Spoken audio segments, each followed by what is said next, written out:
प्रिय विद्यार्थियों, मैं डॉक्टर श्यामा अग्रवाल संस्कृत साहित्य स्नातकोत्तर पूर्वार्ध के द्वितीय प्रश्न पत्र साहित्य दर्पण में आज हम लक्षणा शक्ति के बारे में चर्चा करेंगे।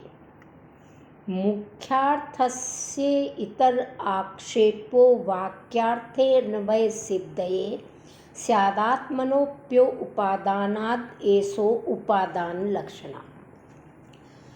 उपादान लक्षणा के बारे में बता रहे हैं आचार्य विश्वनाथ।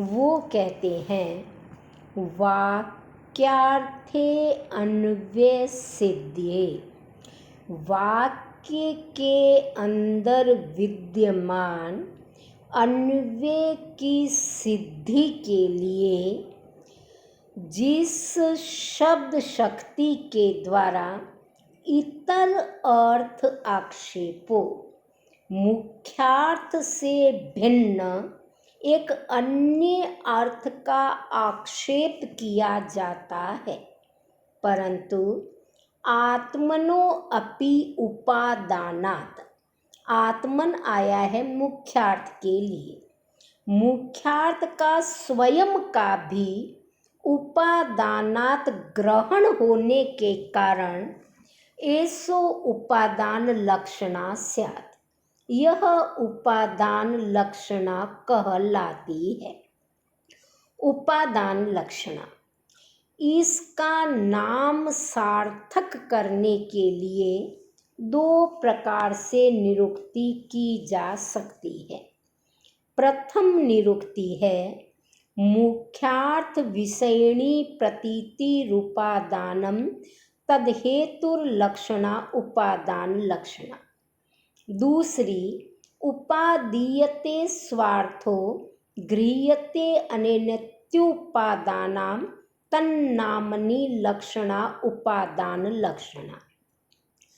हमने पहले ही पढ़ा कि लक्षणा के तीन अनिवार्य तत्व है: मुख्यार्थ बाद मुख्यार्थ से संबंधित अर्थ और रूढ़ि अथवा प्रयोजन।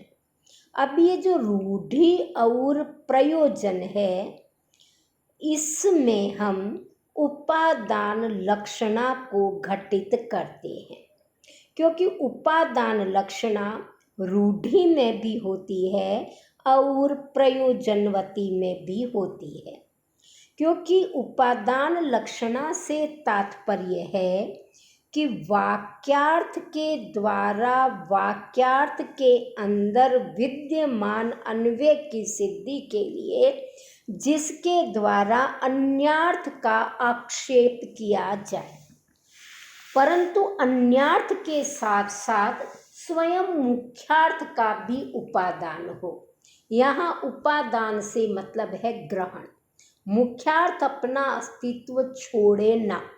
हम और सरल शब्दों में समझें तो जिस लक्षणा में मुख्यार्थ में बाधा आने पर मुख्यार्थ से संबंधित एक अन्य अर्थ को भी ग्रहण किया जाए, परंतु साथ ही मुख्यार्थ स्वयं भी अपना अस्तित्व बनाए रखे, वहाँ उपादान लक्षणा होती है।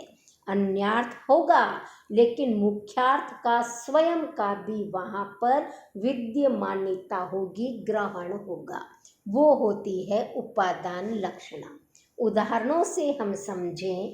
विश्वनाथ उदाहरण देते हैं, रूढ़ौ उपादान लक्षणा यथा श्वेतो धावति। रूढ़ि में उपादान लक्षणा का उदाहरण है श्वेतो धावति, सफेद दौड़ रहा है। प्रयोजने यथा कुंताः प्रविशन्ति, कुंताः प्रवेश करते हैं। अनयोर ही, इन दोनों ही उदाहरणों में श्वेत आदि भी, श्वेत इत्यादि और कुंत आदि भी, भाले इत्यादि अचेतनतया अचेतन होने के कारण केवल धावन प्रवेशन क्रिययो धावती और प्रविशन्ति इन क्रियाओं के कर्तृता जो कर्ता श्वेत और कुंता है उनमें अन्वयम अलभमानय अन्वय को प्राप्त न करने के कारण एतत् सिद्धये इनकी सिद्धि के लिए आत्म संबंधी अश्व आदि पुरुष आदि का आक्षेप्यन्ते आक्षेप करते हैं। पूर्वत्र पहले वाले उदाहरण में प्रयोजन अभावात रूढ़ि प्रयोजन के अभाव में रूढ़ि है तो परंतु उत्तरतः दूसरे कारण में दूसरे उदाहरण में कुंता आदि नाम भालों इत्यादि की अति गहनत्वम प्रयोजनम अत्यधिक गहराई प्रयोजन है। अत्र च और यहाँ पर मुख्यार्थस्य आत्मनो अपि उपादानम मुख्यार्थ का स्वयं का भी ग्रहण है। लक्षण लक्षणायाम तो परस्य एव उपलक्षणम इति अनयोर भेदः इयम एव अजहत स्वार्था इति उच्यते। इस उपादान लक्षणा को ही अजहत स्वार्था भी कहा जाता है। अब हम इसको सरल भाषा में समझते हैं, सर्वगम्य करते हैं।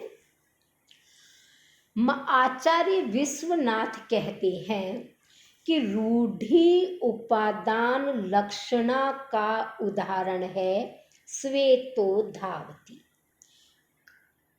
किसी ने पूछा, घोड़ों की रेस हो रही थी, भैया तेरा कौन सा घोड़ा दौड़ रहा है? उसने कहा सफ़ेद दौड़ रहा है। अब उसने तो कह दिया सफ़ेद दौड़ रहा है। अगर हम सफ़ेद दौड़ रहा है इसका पहला अर्थ अभिधा शब्द शक्ति से ग्रहण करते हैं तो निकलता है सफ़ेद रंग दौड़ रहा है। जो सफ़ेद रंग है, वाइट कलर है, वो अचेतन है और दौड़ना चेतन का धर्म है। तो दोनों के अन्वय में संगति नहीं बनती और वहाँ पर बाधा उत्पन्न होती है, क्योंकि जो श्वेत है वो अचेतन है और धावन क्रिया चेतन का धर्म है, चेतन का गुण है, और इसलिए मुख्यार्थ में बाधा उत्पन्न होती है।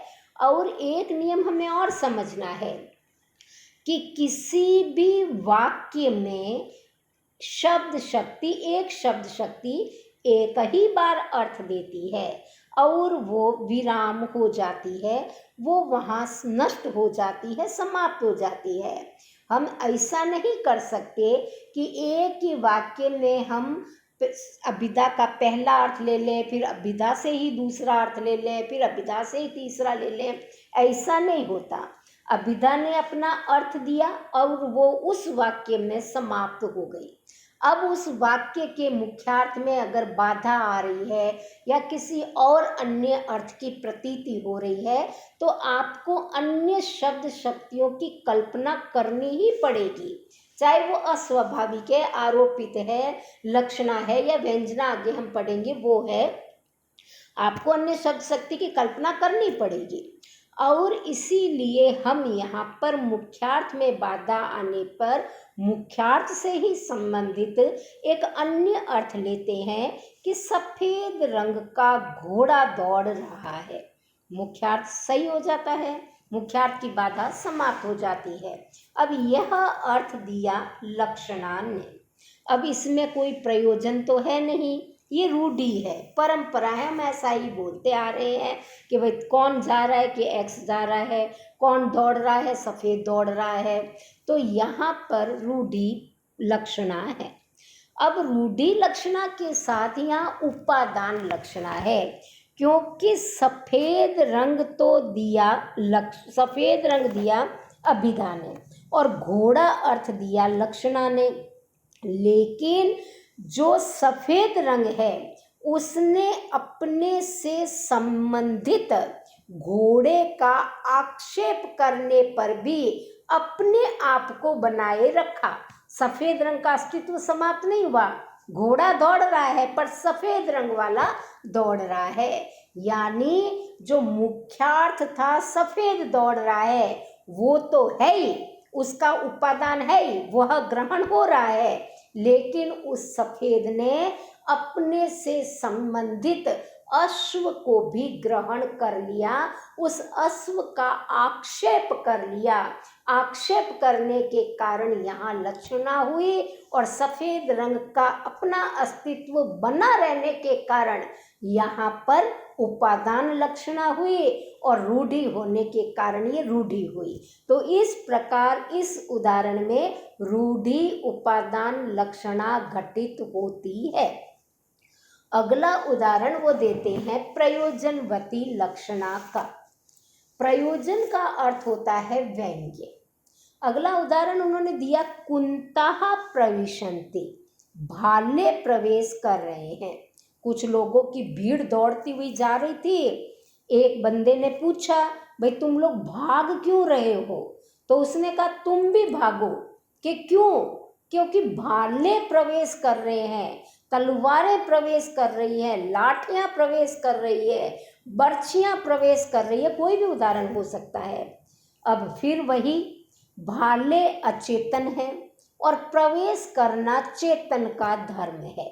वो अन्वय में बाधा आई, मुख्यार्थ में बाधा आई और मुख्यार्थ ने अपने से ही संबंधित अर्थ को ग्रहण कर लिया कि भाले धारण किए हुए सैनिक प्रवेश कर रहे हैं, भालेधारी फौजी प्रवेश कर रहे हैं, भालेधारी युवक पुरुष प्रवेश कर रहे हैं। अब यहाँ पर भाले का अपना अर्थ तो रहा ही, उसने अपने से संयुक्त एक पुरुष अर्थ का और आक्षेप कर लिया। आक्षेप करने के कारण ये हुई लक्षणा। कुंता का अपना, कुंता माने भाले का अपना अस्तित्व बना रहने के कारण उपादान लक्षणा ये हुई। और कुंताः प्रविशन्ति ऐसी कोई रूढ़ि तो है नहीं, इसलिए इसमें है प्रयोजनवती।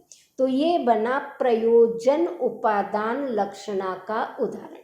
और वो प्रयोजन ये था कि जिस प्रकार भाले में अति गहनता, या अति गहनता का मतलब है अत्यधिक घातकता होती है, किसी को भी मार सकता है, उसी प्रकार ये जो पुरुष आ रहे हैं, चाहे वो फौजी है, चाहे सैनिक है, चाहे लुटेरे हैं, चाहे डाकू है, जिन्होंने भी अपने हाथ में भाले धारण किए हैं वो भी वैसे ही घातक हैं। जिस प्रकार भाले में कोई दया भाव नहीं होती, जिसमें घुसाव घुस जाता है उसको मार देता है, उसी प्रकार ये पुरुष भी जो सामने पड़ेगा उसको मार देंगे, उसको नष्ट कर देंगे।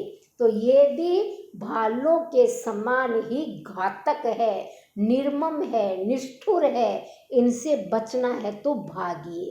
तो यह प्रयोजन बताने के लिए कुंताः प्रविशन्ति कहा गया है, न कि कुंतधारी पुरुषाः प्रविशन्ति ऐसा नहीं कहा गया है। इस प्रकार यह प्रयोजन उपादान लक्षणा का